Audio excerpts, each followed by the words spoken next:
ఏలూరు జిల్లా చింతలపూడిలో జాతీయ గ్రంథాలయ వారోత్సవాలు ఘనంగా నిర్వహించారు. 58వ గ్రంథాలయోత్సవాల్లో పాల్గొన్న ఎమ్మెల్యే రోషన్ కుమార్ నూతన కమిటీని చైర్మన్ గా ఎంపికైన తనగల అనిల్ ను ప్రమాణ స్వీకారం చేయించారు. అనంతరం విద్యార్థులకు బాలల దినోత్సవ శుభాకాంక్షలు తెలిపారు ఎమ్మెల్యే రోషన్.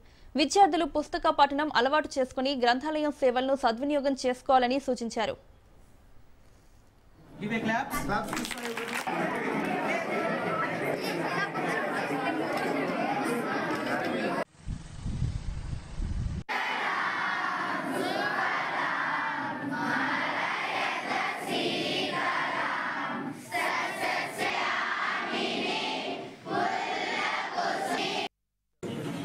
రాత్రి పడుకునే ముందు పేరెంట్స్ లేకపోతే పేరెంట్ కానీ వాళ్ళ పిల్లలతో ఒక బుక్ చదివిస్తారన్నమాట.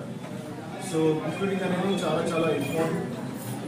చాలా ఇన్ఫర్మేషన్ మనం గ్యాదర్ చేయొచ్చు, చాలా విషయాలు మనం తెలుసుకోవచ్చు. కాబట్టి ఈరోజు నుంచి మీ రెగ్యులర్ అకాడమిక్స్తో పాటు మీరు రోజు ఒక బుక్ ఫిజికల్ బుక్ ఏరియా ఆన్లైన్లో చూసే కాకుండా ఫిజికల్ బుక్ మీరు చదవండి, చదివి జ్ఞానాన్ని పెంచుకోండి. అలాగే మీరు బాగా చదువుకొని మరి మంచి పొజిషన్ ఉండేలాగా మీరు గోల్ పెట్టుకొని ముందుకెళ్ళాలని చెప్పి మనందరూ కూడా నేను కోరుతున్నాను. అలాగే సో లైబ్రరీ కమిటీకి ఎన్నికైన వారు సో లైబ్రరీ డెవలప్మెంట్లో మీరు చాలా ఇన్నోవేటివ్ ఆలోచన వచ్చి ఒక రోల్ మోడల్గా ఉండేలాగా మీరు అందరూ కూడా ఉండాలని చెప్పి